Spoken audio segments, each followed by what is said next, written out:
Goeiemôre julle. Vanoggend gaan ons weer lekker saam kuier. Ek is Lisel van Sail en jy luister tussen koffie en genade. Jog, ek kan nie glo nie. Hier is ons op die brink van 'n nuwe jaar met nuwe ervarings, drome en verwagtinge. En hier kom ons aan die einde van die jaar en dan kyk ons nou, jog, Here, wat het gebeur die jaar? En wat het U vir my in store vir die jaar wat voorlê?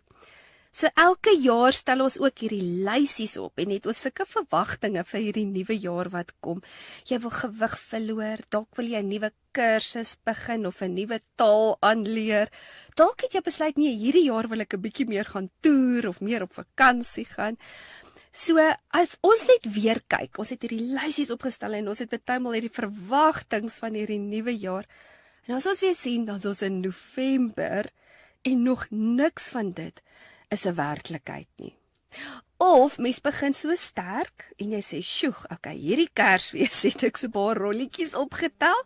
So jy sluit by die gym aan en jy begin met hierdie oefenprogram en jy het 'n hele eetprogram wat jy uitwerk.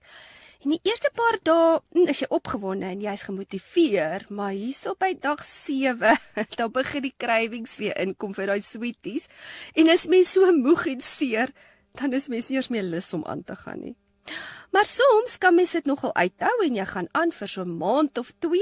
Ek weet, ek spul van my vriendinne, ons het op 'n stadium so plank challenge begin die 1 jaar en ons het gesê dag 1 minuut, 2 minute. So het ons aangegaan en ek dink ons het hierso by 6 of nie minuut nie, sekondes. Jy het sekondes afgetel en toe later, so aan die einde van die jaar gaan jy natuurlik dan 365 sekondes moet plank, maar ek dink dit was so by 6 minute of 5 minute toe het ons almal bietjie so uitgesak so aan die einde van die jaar.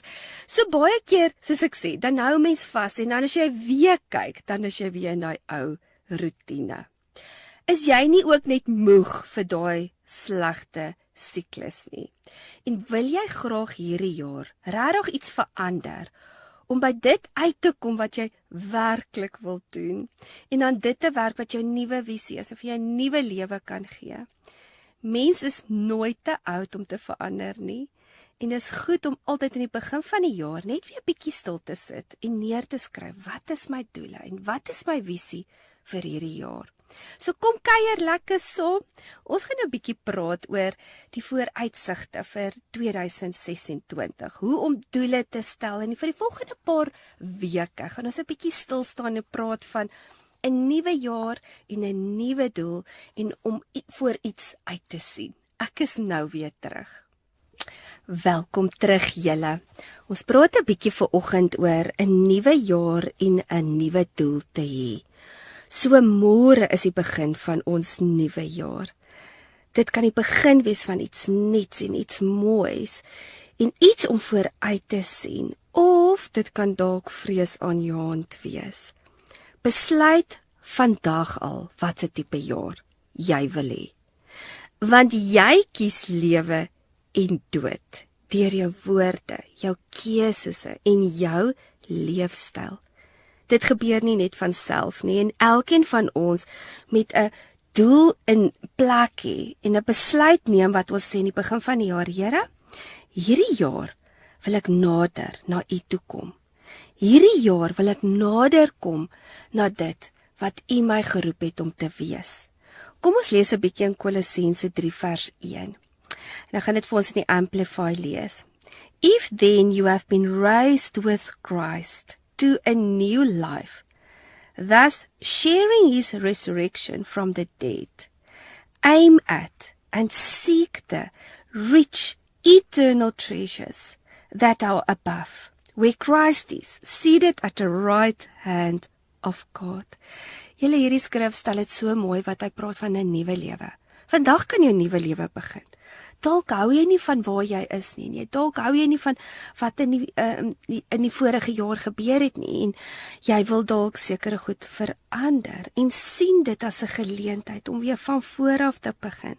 En dit te soek wat daarbo is, wat by Christus is, wat die Here vir jou instoor het. En dis hoekom dit so belangrik is dat ons eerstens die regte instelling moet kweek. En jy moet vir jouself die volgende vraag vra. wat gaan ek op fokus die jaar? Want jou fokus bepaal in die rigting wat jy gaan. Vra ook vir jouself, wat is jou verwagting van die jaar? So jy skep letterlik jou toekoms deur dit wat jy glo. Kom ons hoor gou-gou 'n bietjie hierdie een deel wat ek nou die dag raak gelees het. En dit het my sommer tussen my oë getref, nê? So Jesus is by hierdie dogtertjie wat nou dood is of siek is. En hy bid en hy hoor gou wat sê hy hierso, of is eintlik 'n wat hy na vrou toe gaan het gesê, dis in Lukas 8 vers 48 en hy sê to her daughter, your faith. Nou hoor hoe in die konteks, dis nou eintlik wat ek wil sê. Hy sê your confidence and trust in me has made me well. Made you well. Dis nou die vrou wat siek was, wat was die dogtertjie wat dit was die vrou wat siek was. En dan gaan dit verder en hy sê, en dit is wat ek wil sê. Go enter into the peace, undoubting, undisturbed well-being. So met ander woorde, hy sê, your faith has made you well. So deur jou geloof kom jy letterlik by genesing uit. En hierdie was fisiese genesing. Maar dit kan ook tel vir ons vir emosionele genesing en dinge wat dalk nie lekker is op hierdie stadium in ons lewe nie, of dinge wat ons nog moet deurwerk. En ons weet dat geloof is nie dit wat jy sien nie. So jy glo al kan jy nie sien nie. Maar ek wil vir julle hierdie konsep sommer net bietjie deurgee vanoggend. So as jy sien, kan jy glo. En as jy glo, sal jy sien. En wat bedoel ek daarby? So as jy sien, as jy die visie kan sien, as jy die droom kan sien, as jy die doel kan sien, kan jy glo. En as jy glo, sal jy sien. So die twee gaan hand aan hand. Sonder geloof gaan ons nêrens kom nie. En dis die eerste ding wat ek wil challenge, is wat glo jy? Wat glo jy is moontlik wat hierdie jaar vir jou in stoor het? Of jy kan kies om geloof stappie vir stappie saam met die Here te loop, of jy kies net om jou eie ding te doen. En die ding wat vir my regtig opvallend is, veral as mens lees van Dawid in 1 Samuel, dan sien jy elke keer, Dawid gaan sit en dan voor hy enigiets doen, dan gaan hy eers na die Here toe. En dan sê hy, Here, moet ek aanval of moet ek nie? Moet ek bly of moet ek gaan? Hy het nie net blindelings hierdie kant toe en daai kant toe gehardloop nie, hoewel dit dalk so gelyk het vir 'n paar jaar moes hy weghardloop vir sy lewe, maar hy het elke keer by die Here gaan hoor. Okay, Here, wat se rigting? Wat moet ek doen? Hy was so ingetune, kan ek sê, met dit wat die Here vir hom sê om te doen. En soms kan dit vir ons voel dat die begin kan so oorweldigend voel. Ons kan dalk teleurgesteld wees in dinge wat nie uitgewerk het in die jaar wat verby is nie. Ons kan sekere bagasie saam met ons gaan dra wat ons sekere goed verloor het. Ons het dalk deur sekere prosesse gegaan wat dalk nie lekker was nie. Dalk het jy 'n winterseisoen gehad in 2025. Maar môre kan alles nuut begin. En as jy intentioneel gaan besluit, luister, hierdie jaar gaan ek groei en gaan ek verander, dan maak dit iets oop dat daar wonderwerke kan gebeur in jou lewe. So die volgende paar weke gaan ons 'n bietjie stil staan en ons gaan die volgende onderwerpe bespreek. Ons gaan praat oor wat moet verander in my lewe. Wat is dit? En as van julle wat dalk geluister het met die reeks wat ek gepraat het van die uitbranding en wat se oorsake en al daai dinge, het ek gereeld gepraat oor die hele aspek van verandering. Wat moet ek verander in die jaar wat kom? Waar moet ek aanpassings maak? Wat het gewerk, wat het nie gewerk nie? Die volgende vraag wat jy vir jouself moet vra is, of wat jy dalk vra is, hoe stel ek doelwitte op? En ons gaan 'n bietjie praat van hoe lyk doelwitte, want baie keer dan het mense hierdie doelwitte en dit werk nie lekker uit nie. So ons gaan die verskillende aspekte van dit net bietjie bespreek. Wat is goeie doelwitte en wat is regtig nou onrealisties? En dan die derde aspek wat ons oor gaan praat is, wat is dit wat die Here vir my instoor het? om net weer jou visie en jou roeping vas te maak en te sê, Here, dalk het ek nou die afgelope paar jaar heeltemal van die pad afgedwaal, bedoel en nie noodwendig jy het nie die Here gedien nie, maar jy dalk dit gemis wat jy weer die Here in jou hart geplaas het. Jy het dalk 'n droom en 'n visie en jy voel jy het nou heeltemal al vergeet van dit of jy het dit al verloor, net om weer dit vas te maak. En dan gaan ons 'n bietjie praat oor om uit jou gemaksone uit te beweeg, want niks gaan verander of groei as jy net bly waar jy nou is in die gemak nie. En ons gaan praat oor die gevaar om dinge uit te stel. O, julle daai procrastination kan soveel drome en soveel dinge breek in mense lewe. En dit is so belangrik om proaktief dinge vas te vat, dit te doen, dit te beplan, maar ook te doen. So ons gaan 'n paar van hierdie onderwerpe bespreek. So gaan kry vir jou 'n lekker koppie koffie en 'n notaboek. Ons gaan nou 'n bietjie praat oor weet wat jou visie is. Ek is nou weer terug.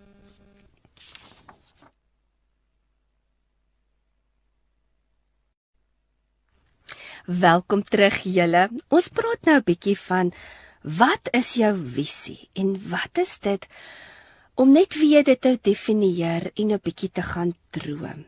As jy nie weet waarna jy op pad is nie, gaan jy verseker ook nie weet wanneer jy daar uitkom nie. As jy nie gaan analiseer wat is toksiek in my lewe en wat is dit wat my terughou om by dit uit te kom wat regtig my roeping is en my droom en dit wat die Here vir my geplaas het nie, gaan jy stadig maar seker doodgaan en dit sal die lewe uit jou druk. So dit kan byvoorbeeld eetgewoontes wees, slegte verhoudings, slegte gewoontes, dalk het jy swak grense. Dit bou op en op die ou ende dan is ons moeg, uitgeput, depressief en alleen.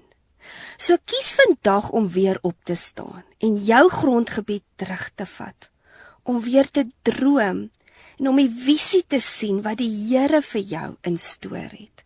Hoor bietjie wat sê Spreuke 29 vers 18 vir ons. Where there is no vision, no redemptive revelation of God, the people perish. But he who keeps the law of God, which included that of men, blessed, happy, fortunate and enviable is he.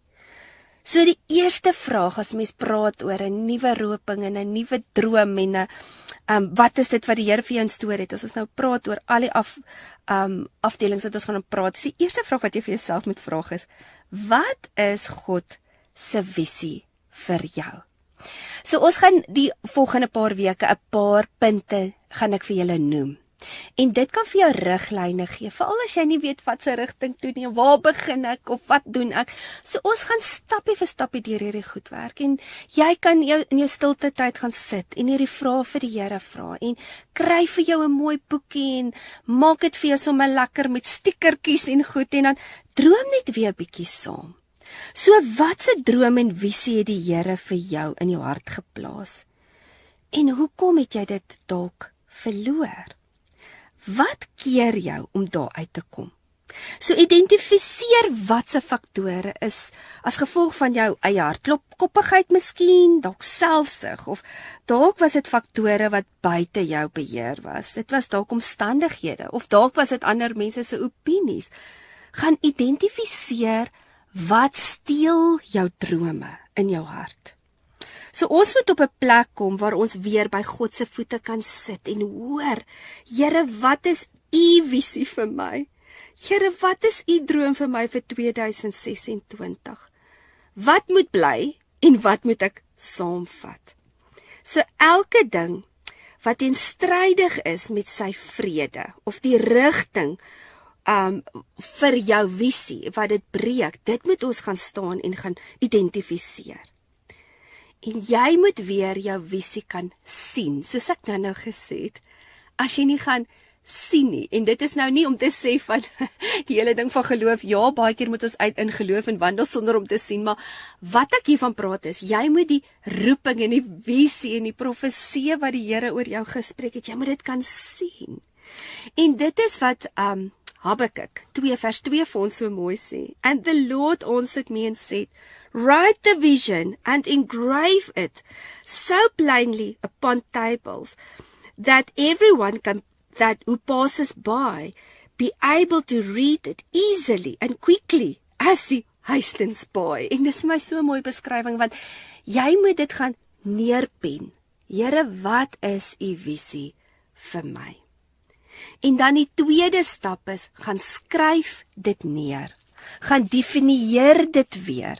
Gaan luister, wat is dit wat die Here vir jou wil hê? So kry daai droomboek en skryf dit wat die Gees vir jou in jou hart deponeer. Ek onthou so goed hoe die Here al op verskeie seisoene in my lewe drome kon deponeer het en dinge vir my kom wys het. En dan het hy, ek onthou op 'n stadium, het was hierso net nadat ek die adrenal fatigue gehad het, so 2015, 2016, toe die Heilige Gees so begin met my praat en hy het hierdie drome my belê om weer hierdie workshops te doen met vrouens en terapie met hulle te doen, waar jy sit en jy doen kreatiewe goedjies en jy werk deur jou emosies en verskillende onderwerpe.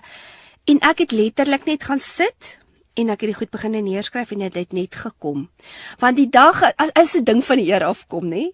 Die dag as hy met jou begin praat, nê, en jy weet dis van die Here af, dan vloei dit net. In 2018 toe het ons begin met hierdie workshops en ons doen dit nou, ek doen dit nou vir die afgelope, 5-6 jaar, al bietjie langer seker. En ek kan sien die vrug van dit wat die Here kom deponeer het. En nou is hy al klaar weer besig met 'n nuwe visie en 'n nuwe droom en heeltemal weer iets in 'n ander rigting. So jy moet onthou, jou visie is soms vir 'n seisoen. En dan is dit weer belangrik om te gaan sit en te gaan luister. Okay, Here, elke jaar, Here, moet ek aangaan met dit wat U vir my gesê het ek moet doen, of het dalk iets niets vir my in die jaar. Ons kan nie net aanneem, okay, ek doen nou al vir jare hierdie, dit is wat ek moet altyd doen nie. Ons moet die heeltyd luister, die heeltyd, okay, Here, wat is die nuwe seisoen? Wat is dit wat U vir my wil gee? Al kan jy nie nou alles verstaan nie, of voel dit dalk vir jou, dit werk nie nou uit nie, en dis dalk glad nie vir jou 'n realiteit nie, maar jy weet, iets het die Here vir jou geplaas. Onthou, soos jy in verhouding met God staan, sal hy ook sy drome vir jou openbaar. En as jou hart reg ingestel is, nê, dan gaan jy outomaties begin sien en hoor. Wanneer jy jouself begin neerlê en jy sê, Here, ek wil U dien met elke ding in my lewe, want op die ou ende gaan dit om U koninkryk te bou. Dit is wanneer hierdie goed begin vloei. En hy begin vir jou visie wys en hy begin jou opgewonde te maak en hy begin weer lewe in jou in te blaas, nie? Want baie keer kan dit voel dat mense soos daai dooie bene is wat jy dalk voel, Here, my drome het dood gegaan en alles is net woestyn. Laat die Heilige Gees weer nuwe lewe in jou inblaas. Hoor bietjie wat sê Spreuke 16 vers 3. Oeg, en die is amazing, en dit gaan vir my hand aan hand aan Psalm 37 wat ons nou gaan lees, maar kom ons lees net eers Spreuke 16 vers 3. Roll your works upon the Lord, commit and trust Him wholly to Him. And then, hoor nou net wat sê hy hierso. So wanneer jy jou hart, jou passie, jou begeertes onder die Here sit, alles wat jy doen en alles wat jy wil wees, jy gee dit vir die Here. Hoor wat sê hulle? He will cause your thoughts to become agreeable to His will. En dis hoekom ek sê, as jou hartsgesindheid reg is, en jy sê, Here, ek doen nie hierdie net vir myself nie, ek doen nie hierdie om enige mens te please nie, ek wil net by U hart uitkom, dan gaan jou hart en jou gedagtes begin align met God se gedagtes vir jou. En dan gaan 'n ander, and so shall your plans be established and succeed. So dit is wat ons nodig het om by sukses uit te kom en om by vordering uit te kom en by groei uit te kom. Is eerstens ons planne moet in lyn wees met die gedagtes wat die Here vir jou het. Maar as ons die hele tyd gaan fokus op om suksesvol te wees, om roem te hê, om geld te kry, mag en eer, gaan ons dit totaal en al mis. Want op die ouende, waaroor gaan dit? Ons gaan nie dit bereik as ons net ons eie eer en ons eie roeping, en dis hoekom ek sê, die hartsgesindheid moet reg wees. Maar soos jy in opregtheid en in nederiging sy leiding volg, gebeur dit stappie vir stappie. En dit is wat Psalm 37 so mooi vir ons uiteensit. Nou kom ons lees 'n bietjie Psalm 37. Jy kan eintlik die hele Psalm 37 gaan lees, maar kom ons lees net 'n stukkie vanaf vers 4 tot 7. Delight yourself also in the Lord, and he will give you the desires and the secret petitions of your heart. So wat moet ons eers doen? Delight in the Lord. Here, ek wil my passie en my alles wil ek by U tap. Mag ek dit by U kry. Commit your ways to the Lord. Roll and repose each care of your load on Him. Trust, lean on, rely on, and be confident also in Him. And He will bring it to pass. So wie laat ons drome uitwerk? Wie laat ons passies en dit wat die Here in ons wil hê uitwerk? Die Here. So wanneer jy begin ophou stres, ophou worry en jy gee daai vir hom, dan gaan hy dit laat uitwerk. Dis baie keer omdat ons eie dingetjies wil doen, dat dit juis nie wil uitwerk nie, want ons dink ons weet beter. And He will make you your upright and right standing with God go forth as the light, and your justice and right as the shining sun of the noonday. Be still and rest in the Lord. Wait for Him, and patiently lean yourself upon Him. Fret not yourself because of him who prosper in his ways, because of the man who brings wicked desires to pass. So op die eerste deel van jou visie en jou roeping is, ons moet leer om te kan vertrou, in stilte te sê, Here, ek wag op U. Wys U vir my die paadjie. Moenie jou eie plannetjies en jou eie begeertes najag nie, want die ander ding is, wanneer jy God eerste stel in jou lewe, dan gaan hy outomaties jou gedagtes laat align met sy wil, soos ons gelees het, en dan sal hy dit laat gebeur. So mag ons vanoggend net weer daai vasmaak in ons lewe. Here, mag ek my gedagtes onder U plaas, sodat U my lei in die regte rigting. So ons gaan nou net weer 'n bietjie breek vat, en dan gaan ons 'n bietjie gesels oor om doelgerig te lewe. En wat beteken dit om doelgerig doele te stel? Ek is nou weer terug.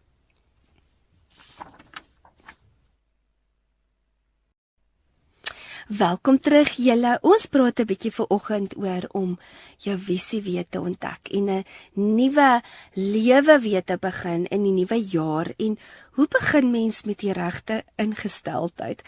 Kom ons sit 'n bietjie en ons praat oor wees doelgerig. En ek wil vir ons lees in Kolossense 3 vers 2. And set your mind and keep them set on things that is above, the higher things, not on the things that is on the earth or on the earth. En julle, ons almal ken hierdie skrif. En ek wil vir jou vra, hoe realiteit is dit vir jou? Op wat is dit wat jy fokus? Want hierdie gaan totaal en al bepaal in watse rigting jy gaan beweeg. Om standvastig te wees en stabiel te wees, julle, die is 'n verskriklike belangrike beginsel. As dit kom om by dit uit te kom wat die Here jou geroep het om te wees. Besluit wat jy wil wees en wat jy wil doen. En kry daar, as jy jou visie het en jy weet wat die Here vir jou instoor het en jy weet wat die Here wil hê jy moet nou doen, en ons loop in daai gehoorsaamheid, weet ons wat ons veronderstel is om te wees. En dan val ons nie meer rond nie, dan is ons nie meer doelloos nie, en dan is dit nie meer hierdie rigting toe en daai rigting toe nie, want ons luister nie net meer na al die stemme hier om ons nie, ons luister na een stem. Here, U gee vir my die rigting, en U wys vir my. Nou in Lukas 9 vers 62 sê dit, Jesus said to him, no one who puts his hand to the plow and looks back to the things behind is fit for the kingdom of God.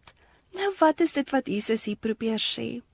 Here, hierdie is so 'n belangrike beginsel as dit kom om jou visie te kan sien, om vir dit te strewe waantoe jy moet gaan. Want die punt is, jy moet reg voor jou kyk. Ons kan nie die hele tyd terugkyk en sê, jene, maar ek is nou spyt, ek het nooit dit beleef, of ek is so spyt oor dit wat laas jaar gebeur het, ek is so spyt oor dit, en ons kyk die hele tyd oor dit wat ons verloor het, en dit wat nie gewerk het nie. Plaas dit ons het vat, daaruit leer, en sê, ek beweeg vorentoe. Nou die hele verhaal van Lot se vrou, ek weet nie of hulle haar naam gesê het in die Bybel nie, sê vir ons hierdie beginsel. Die vrou het teruggekyk en toe verander sy letterlik in 'n soutpilaar. En dit is wat die Here vir ons wil, dit is 'n simbool. Daai hele storie is vir ons 'n simbool van moenie terugkyk na jou vorige lewe nie. Moenie terugkyk na die foute en al hierdie bagasie saam met jou dra nie. Kom en begin oor, sny af. Want as jy weet waarheen jy gaan, sal jy ook begin besef waar jy nie hoef heen te gaan nie. Jy moet reg voor jou kyk, nie terugkyk nie. En die heeltyd gefokus wees op dit wat ons sê, waarop moet ons fokus? Op dit wat by die Here is, above, higher things, nie hierdie aardse dinge nie. So by Filippense 3 vers 16 sê Paulus dit so mooi, en hy sê, I do not consider, brethren, that I have captured and have it my own yet. But one thing I do, it is my one aspiration, forgetting what lies behind and straining forward to what lies ahead. Soveel mense is vasgevang en kan nie aanbeweeg nie oor allerlei dingetjies wat hulle die heeltyd saam met hulle dra. Daar is die heeltyd ietsie wat hulle wil terughou, maar jy moet die keuse maak om af te sny. So die derde ding wat jy vir jouself moet vra is, wat hou my terug? En wat is dit wat ek moet afsny? Wat ek dalk daai persoon moet gaan vergewe? Ek moet myself vergewe. Ek moet sê, Here, ja, dit het nie uitgewerk nie. Ja, hierdie was onsuksesvol. Ja, ek het dalk nie gevolg wat die Here vir my gesê het ek moet doen nie. Maar nou kan jy weer begin. Jy kan vandag besluit. So, vra jouself, wat steel my fokus? Wat hou my besig sodat ek nie juis by dit kan uitkom wat die Here my geroep het om mee betrokke te wees nie? So maak 'n lysie, nê? In daai boekie wat jy gaan kry, maak 'n lysie. Wat is die verkeerde invloede in my lewe? Dalk is daar verkeerde vriende. Wat is die gewoontes wat ek net nie kan laat gaan nie, wat ek weet wat my terughou om geestelik, fisies en psigies gesond te word? Keuses wat ek gemaak het om dalk die hele tyd in people pleasing te wees, en dit hou my terug om te luister en te doen wat die Here van my vra. So kom ons kom net weer 'n bietjie terug na Spreuke. En hierdie is so 'n bekende stuk, maar dit is hoekom ek dit in die Amplify lees, want dit verduidelik hierdie beginsel so mooi. So ek lees vir ons in Spreuke 4, vanaf vers 24 tot 27. Put away from you false and dishonest speech, and willful and contrary talk put far from you. En dis dalk een van die goed wat ons moet afsny, nee? Wat praat ons oor onsself? Wat sê ons oor die toekoms? Let your eyes look right on, with fixed purpose, and let your gaze be straight before you. Consider well the path of your feet, and let all your ways be established and ordered upright. Turn not aside to the right hand or to the left. Remove your foot from evil. Julle, ons moet doelbewus begin raak. Watse besluite neem ek? Val ek rond? Is ek dan hier en dan is ek daar? Want vastigheid lei jou na die waarheid. Maar onstabiliteit is onbetroubaar en dit sal jou altyd onstabiel laat voel en jy sal nooit by 'n lewe van oorwinning kan uitkom as jy onstabiel is nie. Jy sal procrastinate, jy sal goed die hele tyd uitstel, jy sal die hele tyd wag vir die regte geleenthede, want of jy sal die hele partymal moet mens wag vir die regte geleentheid, maar wat ek bedoel is, baie keer dan sê die Here, loop, doen hierdie ding, gaan uit, en dan sê jy, nee, ek wag vir die regte timing, en dan sê die Here, dit is nou die regte timing, jy moet nou oorgaan in aksie. Jy kan nie net sit en weer niks doen nie. Ja, ons moet sit en hoor by die Here, wat is sy visie, wat is sy droom, en dan moet ons beginne doen, dan moet ons begin daaraan werk, ons moet begin die ark bou, soos Noag, die Here het hom gesê, bou hierdie ark, en hy het begin bou, al het dit hom 100 jaar gevat, hy het dit gedoen, so van die begin af het die Here al vir ons hierdie beginsel gegee, en dit staan ook vir ons in Deuteronomium 5, vanaf vers 32, nee, lees ons, therefore, your people shall be watchful to do as the Lord your God has commanded you. En weet julle wat, die heeltyd kom dit uit van, wees versigtig, stappie vir stappie, kyk waar jy loop, be watchful, be aware, wees bewus van wat se rigting jy beweeg. You should not turn aside to the right hand or to the left. You shall walk in all the ways which the Lord your God has commanded you, that you may live, and that it may go well with you, and that you may live long in the land which you shall possess. So elkeen van ons het 'n grondgebied wat ons moet inneem. En elkeen van ons is veronderstel om in oorwinning te lewe. Jy kan nie die een dag hier wees en dan die volgende dag daar wees nie. Jy kry hierdie mense, hulle soos, ek sê altyd, hulle gooi die mantel na die wind. Soos die wind waai, so is hulle. Dan is hulle hier, dan is hulle daar. Jy kan nie so 'n persoon vertrou nie. So 'n persoon is baie keer, hulle schemers, dan het hulle hierdie plan en dan het hulle daai plan. Dit is net klomp gepraat, maar daar's nooit aksie nie. Daar's nooit vastigheid nie. Hulle beloof vir jou die son, die maan en die sterre, maar daar's kom nooit niks daarvan nie. So besluit vandag, ek gaan vastig wees. Ek gaan begin wandel, stappie vir stappie in dit wat reg is, en ek gaan stappie vir stappie dit doen wat goed is. En nie meer toelaat dat al hierdie ander goed, my tyd, my joy, my vreugde steel nie. So die 5de ding wat jy vir jouself moet sê is, stel vir jouself 'n doel wat op spesifiek, hoe gaan ek by dit uitkom, wat die Here wil hê ek moet doen. Niks gaan gebeur tot jy dit nie vasgemaak het. Ons het nou net gelees van, right, jy moet eers die visie hê, en dan skryf jy die visie neer. En dan moet jy die doele begin opstel. So, as jy weet wat die visie is wat die Here vir jou verwag, is dit soveel makliker om te weet wat jou doele is. So kom ons praat net 'n bietjie, en ek is seker die meeste van julle het al gehoor van the SMART doelstellings. Hulle noem dit SMART, soos SMART. En dit is my baie oulike uiteensetting as mens praat van om doele op te stel. Moet dit nie complicated maak nie, julle. So kom ons en hierdie is my baie oulike uiteensetting, net om, as jy wil doele opstel vir hierdie jaar, hoe doen ek dit? So eerst in die S staan vir spesifiek. Wees spesifiek. Okay, Here, ek weet my eetgewoontes is nie wat dit moet wees nie. Ek wil aan dit werk. Jy moenie met 20 goed op 'n slag begin nie, jy begin met een ding. Jy dalk, soos ek sê, jy weet die Here het vir jou gesê, jy moet 'n boek byvoorbeeld skryf. Okay, Here, ek moet hierdie jaar my boek begin skryf. Waaroor gaan my boek wees? Wat gaan die hoofopskrifte wees? So wees spesifiek. Dit is wat ek gaan doen. Dit is wat ek wil begin bereik. Byvoorbeeld, as ek nou 'n voorbeeld kan plaas oor my werkswinkels wat ek gedoen het. Ek het gaan stil sit en gaan sê, okay, wat is die temas? En die Here dadelik vir my gewys, dit en dit en dit moet jy hanteer. En dit was amazing, as ek kyk op die ouende, hoe elke ding in plek geval het.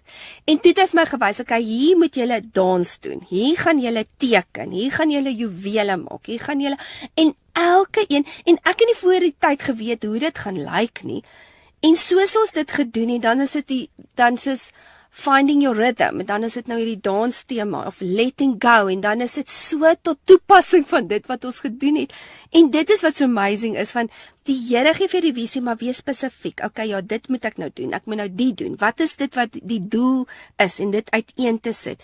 Dan die M is meetbaar.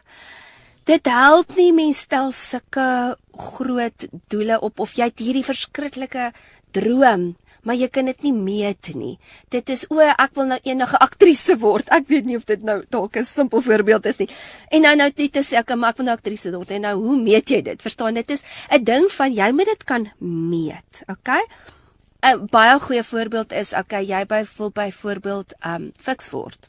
So jy sê, die eerste dag gaan ek 1 kilo loop. Die tweede dag gaan ek 1 kilo draf. En dan, jy weet mos, en dan sit jy nou vir jou meetbaar, okay?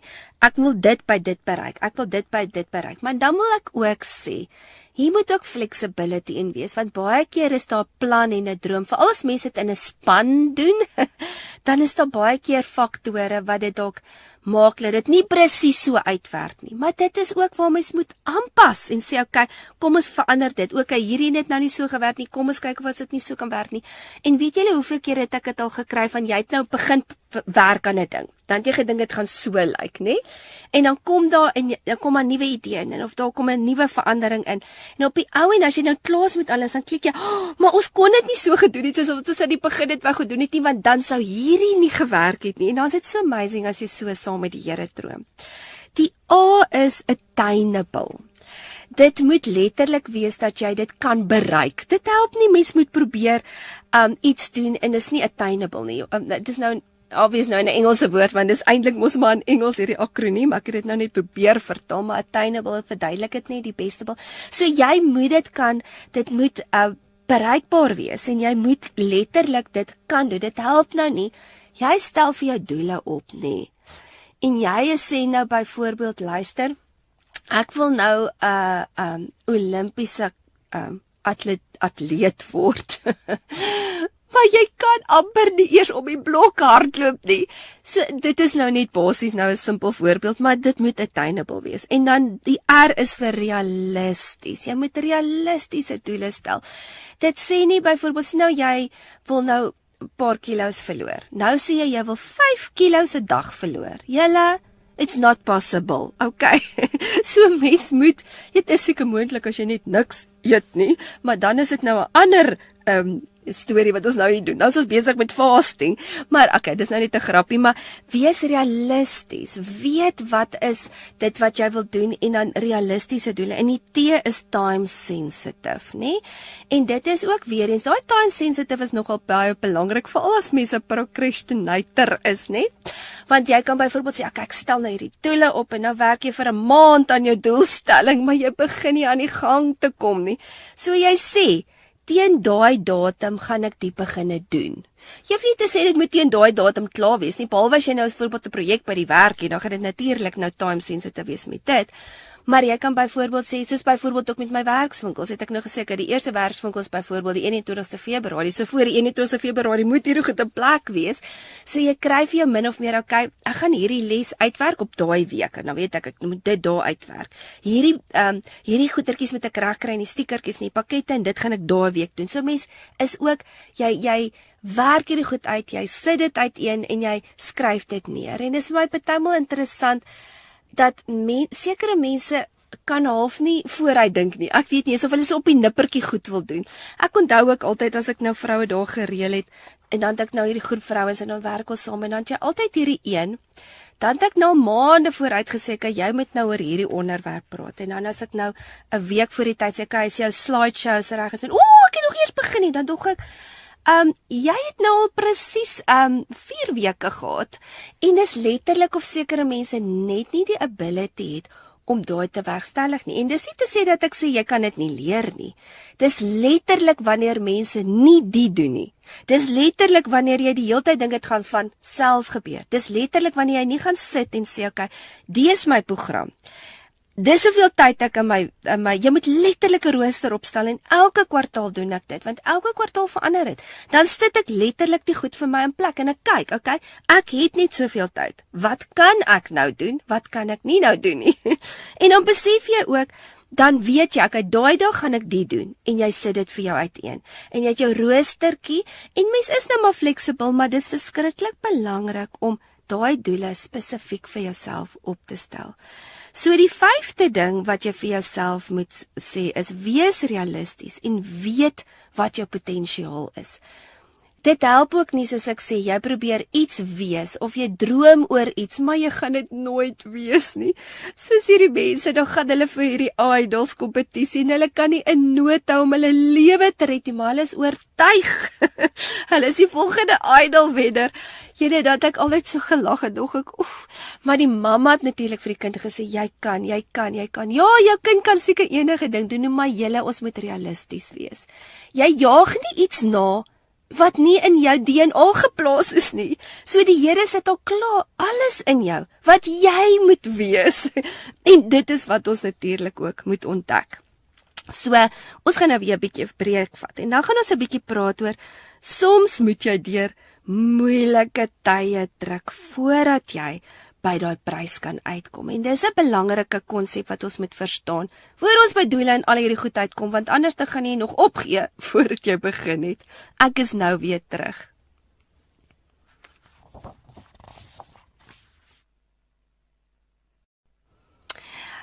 Welkom terug julle. Ons praat 'n bietjie oor om jou doele te stel en wat dit is om bietjie net vir jou visie uiteen te sit en wat dit is wat die Here jou roep vir hierdie jaar wat voorlê.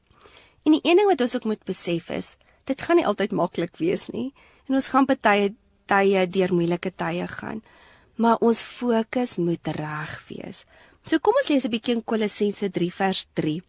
For as far as this world is concerned, you have died, and your new real life is hidden in Christ Jesus.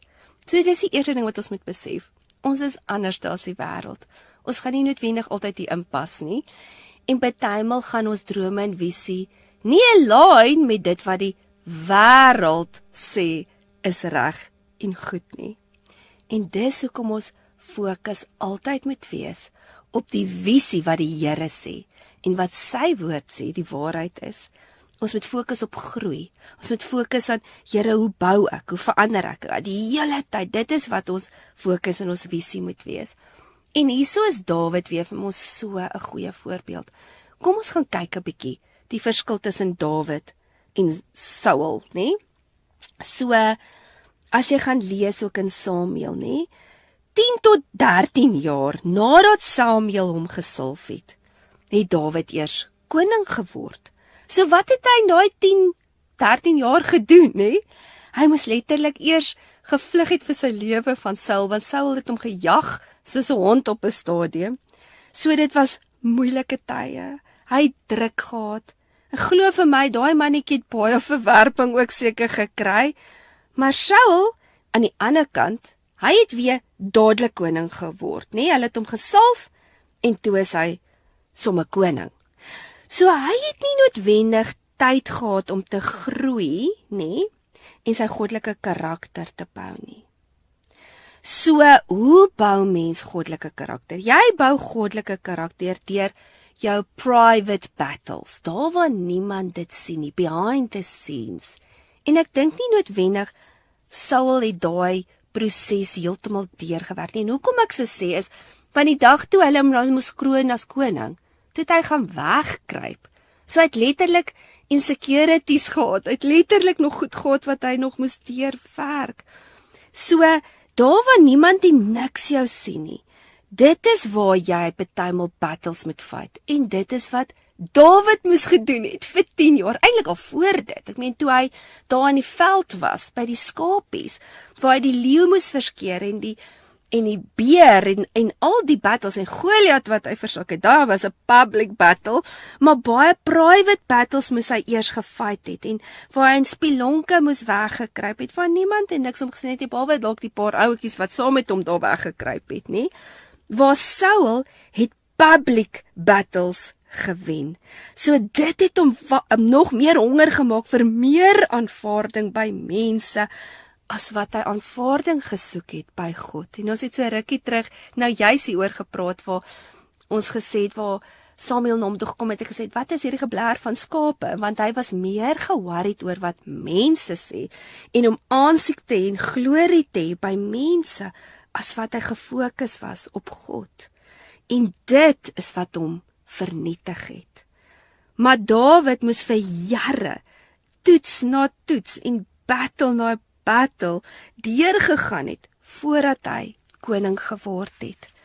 En dit is wat hom heeltemal, kan ek sê, laat uitstaan het, bo elke liewe koning wat nog ooit daar was vir Israel.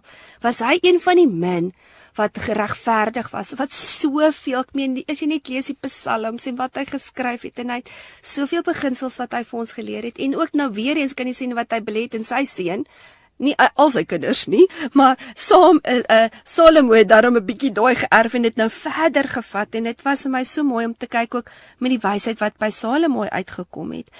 So hy het geleer om die glorie te hanteer en sy fokus op die regte plek te sit.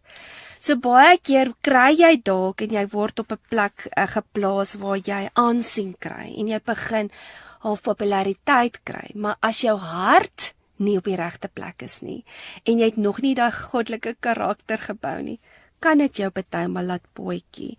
So ons moet onthou dat die Here se time frame en ons sinne partymal verskil. So age is just a number. Die Here gee nie om of jy 30 is of 80 nie. Hy soek net gehoorsaamheid. So jy's dalk 60 en jy voel, luister, ek het nog nie eers naaste by dit uitgekom wat ek voel, wat my drome en my visie is nie. Dis nie te laat nie. Jy kan vandag begin. Wat keer jou om te sê, Here, ek wil van nou af lewe om by die roeping uit te kom wat U my geroep het om te wees. Nou Psalm 72 is so amazing. Nou ek wil vir ons 'n stukkie lees van vers 12 tot 15. Nou hoor bietjie wat sê dit.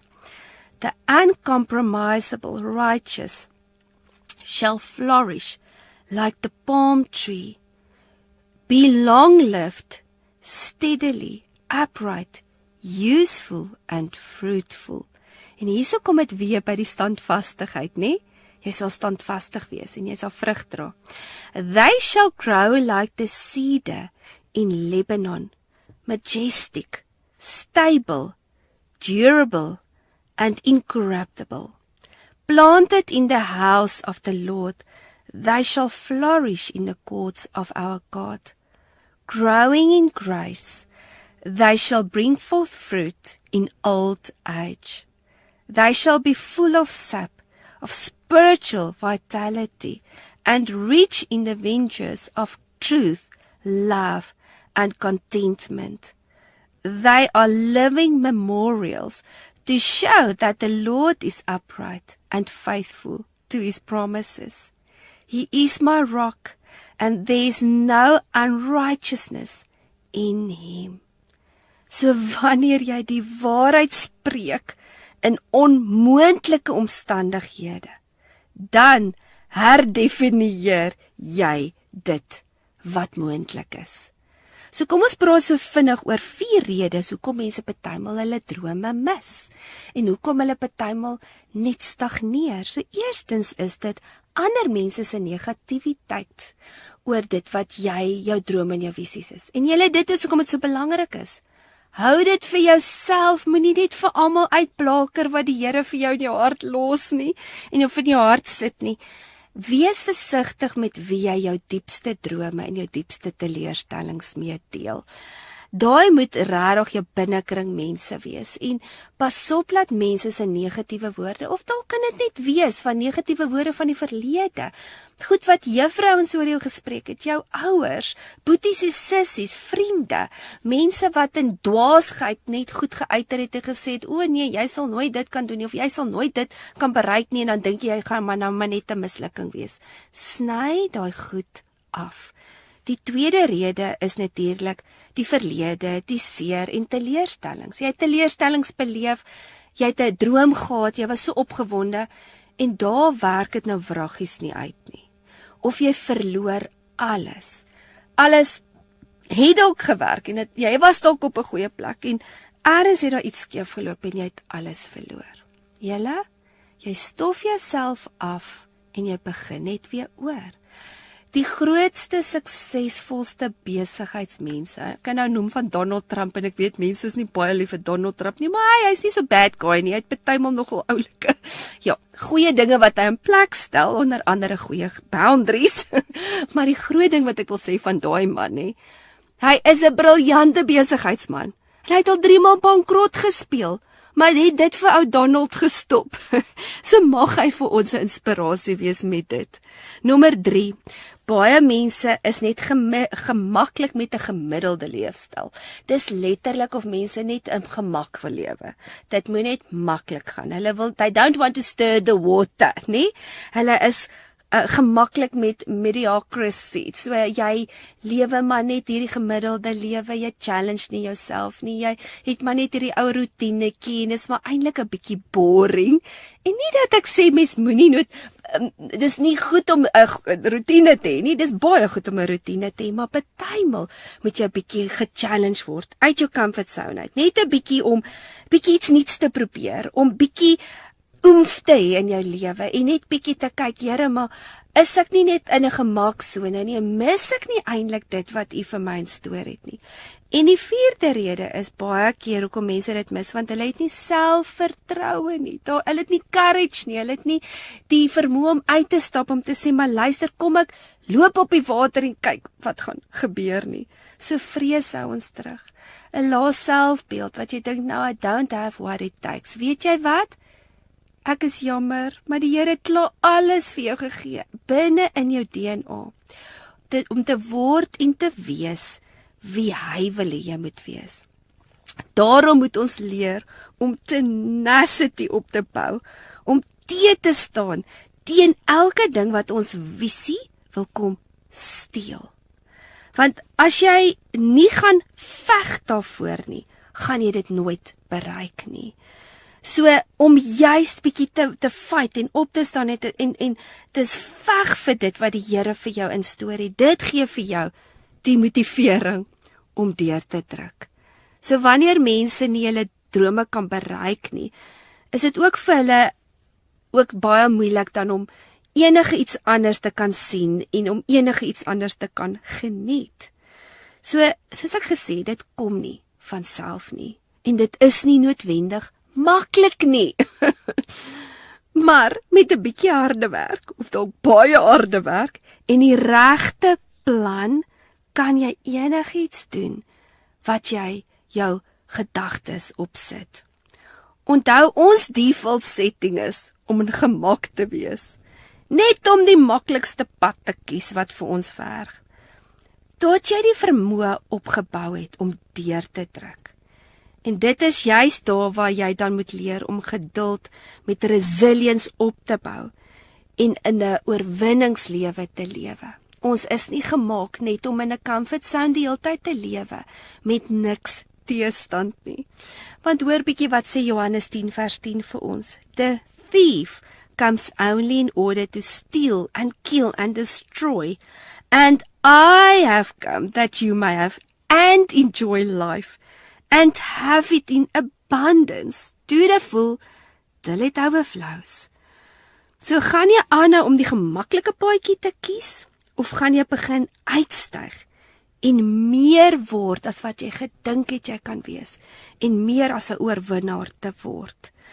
So die 6de aspek wat ons na moet kyk is, leer om deur te druk, al is dit swaar. Weet nou al jy gaan challenges kry.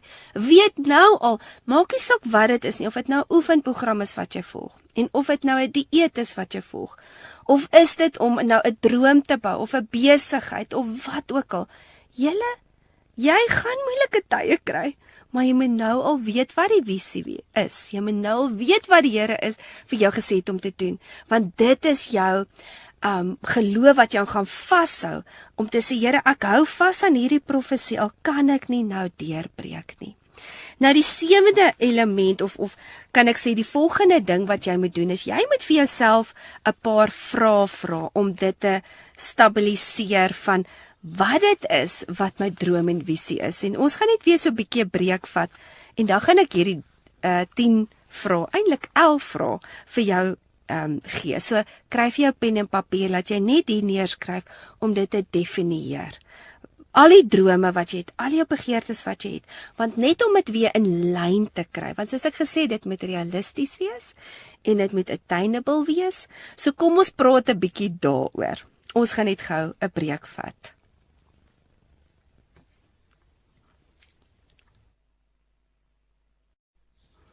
Welkom terug julle. Ons gaan nou 'n bietjie praat oor verskeie vrae wat jy vir jouself kan vra om bietjie jou visie te definieer.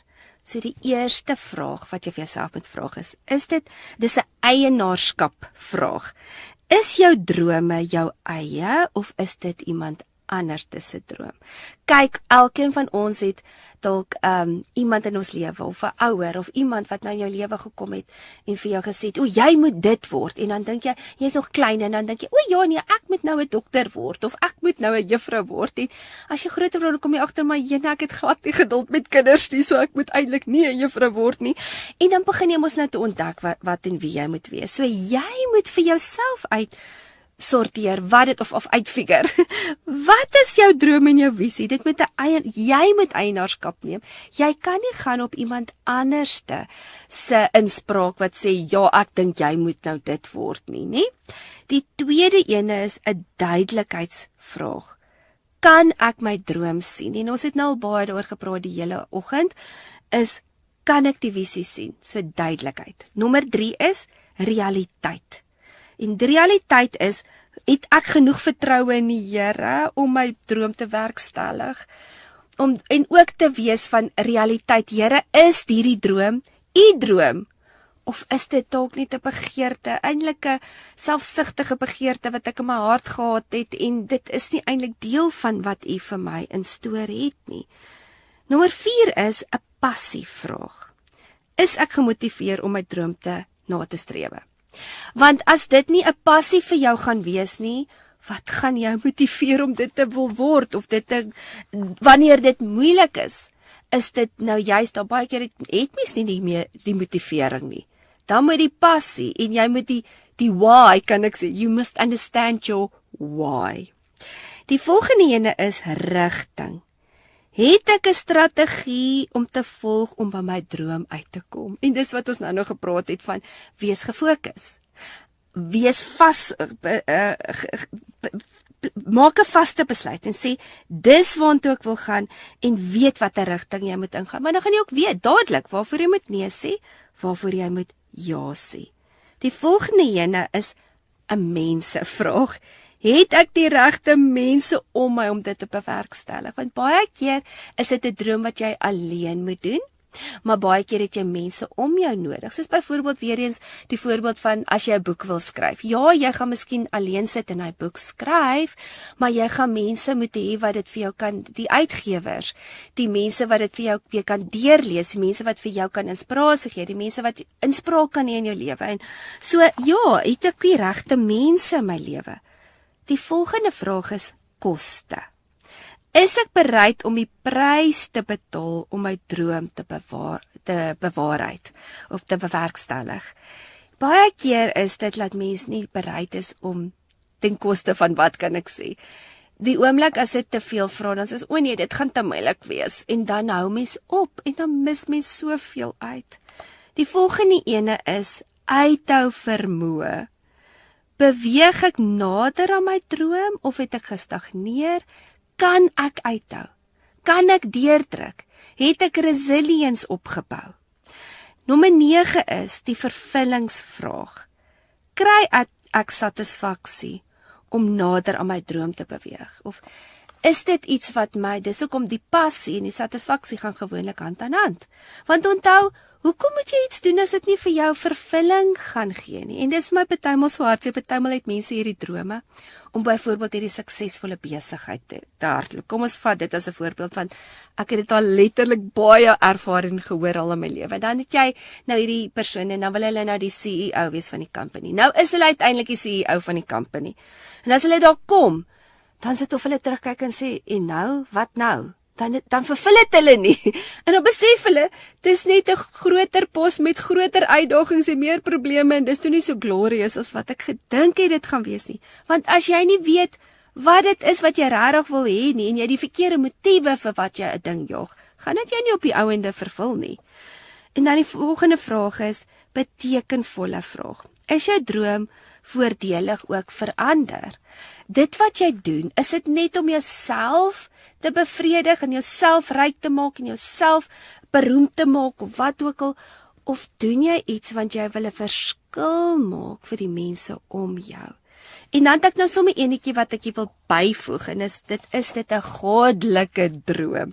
Want as jy nie dit gaan hoor, dat die Here vir jou hierdie drome en passies gegee het nie, dan gaan dit verseker jou nie vervul en vir jou vervulling gee nie.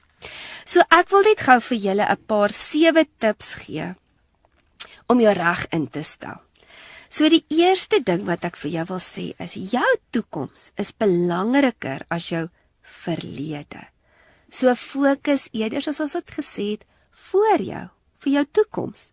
So vergeet vanuit teleurstellings, jou mislukkings, los dit agter, alles wat jou moed breek en wat teen dit is wat die Here vir jou in stoor het.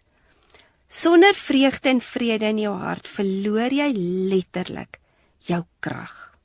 En dis hoekom dit so belangrik is om onnodige bagasie wat jou krag steel en jou kreatiwiteit en jou lus vir die lewe af te sny. Soms is dit ook 'n proses en dit gebeur nie net van self nie, maar hoe vinniger ons gaan leer to let go, hoe vinniger gaan ons leer to bounce back. So dis die eerste beginsel wat ek net vir jou wil deurgee. Die tweede beginsel is, die meeste mense gooi baie maklik tou op, nê? Wanneer hulle probeer om iets te bereik. En dit is hoekom dit so belangrik is, moenie net ophou wanneer dit moeilik raak nie. Jy moet die geheim leer en kweek om deur te druk. So, dink aan iemand wat jy weet, wat jy bewonder, wat jy besef, hierdie persoon is nou sukses en hierdie persoon is nogal vir my voorbeeld. Dan moet jy vir jouself vra, het hulle suksesvol geword omdat dit net in hulle skoot geval het? Of het hulle dit bereik omdat hulle hard gewerk het en hulle deurgedruk? Want jy sal nie glo hoeveel mense gee op by 99. Hulle is net voor hy deurbrok, 'n maat, en dan gooi hulle tou op. Die derde beginsel is, en enige besluit is die beste ding wat jy kan doen, die regte ding natuurlik. Die tweede beste ding is die verkeerde ding, en die slegste ding wat jy kan doen is niks. So eerder iets te doen en dit werk dalk nie, dan jy ten minste iets geleer, as wat jy net niks doen nie. Suksesvolle mense sit nie net en kyk wat gebeur nie, hulle besluit, hulle doen en hulle probeer. Die grootste fout wat jy kan maak, is net om die hele tyd uit te stel en uit te stel, want dan verloor jy naderhand jou momentum en jou doel, en as jy weer kyk, dan droom jy nie eers meer nie. Dan die vierde beginsel, en dit is nou juis daai vraag wat ek gesê het van, om 'n verskil te maak ook in ander mense, nê, is, geluk is soos parfuum, wat jy oor ander gooi, maar jy kan dan ook nie help dat dit bietjie op jou val nie. So bedoelende, jy gee dalk parfuum uit en jy gee dalk geur uit vir ander mense, maar deur dit wat jy vir ander mense doen, word jy eintlik geseën. So gelukkige mense maak ander ook om hulle gelukkig. So hoe meer jy het om te gee, hoe meer word jy en hoe meer wil jy wees. Wees op die uitkyk van hoe jou lewe 'n verskil kan maak in ander mense se lewe. Ten spyte van dit wat jy partymal self moet deurmaak en wat dalk vir jouself moeilik is. Want onthou, dis juist daar waar jy mense na jou aantrek wanneer jy iets het om te gee. Nommer 5. Ons moet doen wat ons geskape is om te doen. Anders te word ons regtig misluk. Wanneer jy jou roeping ontdek en jy leef dit uit, is dit letterlik soos 'n antidepressant vir jou siel. Wanneer jy jou roeping uitleef, is jy kreatief. Jy voel beter. Jy kry beter idees. Jy hanteer ook slegte omstandighede beter. En jy sien geleenthede raak wat jy nie gewoonlik raak sien nie. So elke kreatiwiteit wat in ons is, moet ons gebruik om te ontwikkel en te word wie die Here wil hê ons moet wees. Nommer 6. Sukses is nie die sleutel tot geluk nie. Geluk is die sleutel tot sukses. So ontdek en ontwikkel jou passies. Wat laat jou bloed brys? Kry weer nuwe lewe in jou lewe. Soms kan omstandighede jou passie wegvat. Kry dan net weer ietsie nuuts wat jou inspireer en kom weer by dit uit. En baie keer is dit juis in daai moeilike seisoene, in daai winterseisoene, wanneer ons idees moet kry en beplanning moet doen. En dis wanneer ons die voorbereiding moet doen. So kom by dit uit wat weer vir jou nuwe hoop en nuwe drome gee. En nommer 7. 'n dwaase man soek geluk in die verte, maar die wyse man kweek dit reg onder sy voete. Solank jy dinge begeer wat jy nie het nie, sal jy nooit gelukkig wees nie. En dis presies wat ons oor gepraat het, van ware geluk kom wanneer jy dankbaarheid het in jou lewe. So hou op jouself te vergelyk en sien die mooi wat in jou tuin is. So ek dink dit klink nie te moeilik nie, né? So eerstens, vergeet die verlede, byt vas, word passievol, neem besluite, maak ander gelukkig, raak kreatief en wees dankbaar. Geluk het toe niks te doen met jou broekgrootte, luukse kar of bankbalans nie. Hoewel dit dalk gemak kan bring, gee dit nie noodwendig geluk nie. So mag dit net weer vir jou 'n inspirasie wees om weer te droom, om weer te gaan dink, Here, wat is dit wat hierdie jaar vir my spesiaal kan maak? Ek gaan net weer so vinnige breek vat en dan gaan ons net 'n samestelling hê oor alles wat ons vandag oor gepraat het en dan gaan ek net vir ons afsluit. Ek is nou weer terug.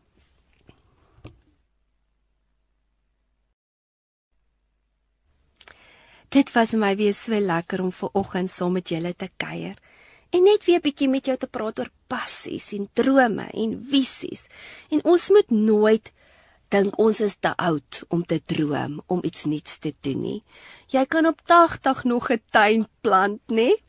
So kom ons kyk oor 'n paar elemente wat ons gepraat het oor vanoggend. So eerstens, besluit vandag watter tipe jaar jy wil hê. Want jy kies lewe en dood deur jou woorde, jou keuses en jou leefstyl. Nommer 2. Jy skep jou toekoms deur dit wat jy glo. Nommer 3. Maar as jy nie intentioneel 'n besluit gaan maak om te groei en dinge te verander nie, gaan niks verander nie. Nommer 4. As jy nie weet waarna jy mik nie, gaan jy ook nie weet wanneer jy daar uitkom nie. Nommer 5. Onthou, geen droom word net bewaarheid sonder 'n feit nie. Dit is juis hoekom ons dan moet hoor wat dit is wat die Here vir ons in plek het en vir dit te veg. Nommer 6. Jy moet ook onthou, 'n visie is vir sekere seisoene en dan verander dit weer. Ons moet die heeltyd aanpas, luister en hoor wat die Here vir ons in daai seisoen in stoor het. Nommer 7. Besluit wat jy wil doen, wie jy wil wees en nie meer rond te val en doelloos te wees nie.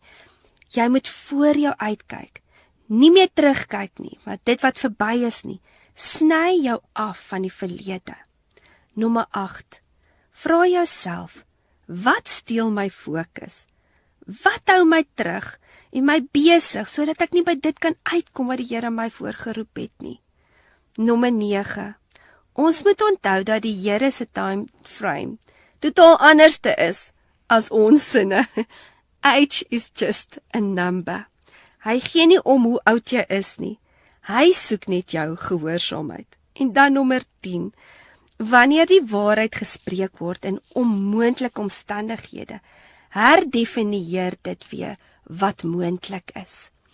Soos ons deur hierdie hele proses gaan werk en gaan praat oor doelstelling en visie en drome, gaan ek elke week 'n paar punte vir jou noem, paar vrae en dan ook paar stappe wat jy moet doen. So die eerste ding wat jy moet vra is, wat is God se visie vir my, né? en dit te gaan definieer. Stap 2 is om dit neer te skryf en soos ek gesê het, maak dit duidelik en weet spesifiek wat dit is wat die Here se droom en passie is vir jou. Jy gaan dalk nie nou alles uitgefigure hê nie, maar begin daaraan werk en begin dit neer te skryf. Nommer 3, vra jouself, wat hou my terug en definieer elke ding wat jy moet afsny en wat jy moet verander. Nommer 4, stel vir jou spesifieke doele op en dit is waar dit so oulik is, jy kan by Pinterest ingaan en hulle het baie oulike doelstellings en doelsette en jy kan vir jou soos 'n dream board maak en begin neerskryf, okay, wat is dit? Soos byvoorbeeld, kom ons hou dit eenvoudig, jy wil byvoorbeeld 'n toer doen in Italië en dit kos jou R50,000, sê nou maar, dis nou maar die doel wat jy het, nie?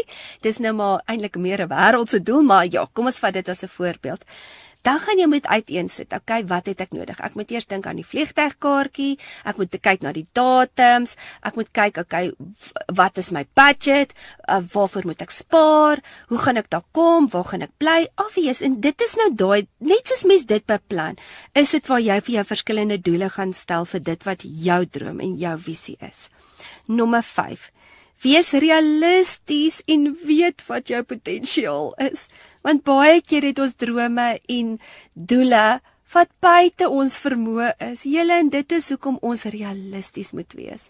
Wat is dit wat my potensiaal is en wat nie? Nommer 6.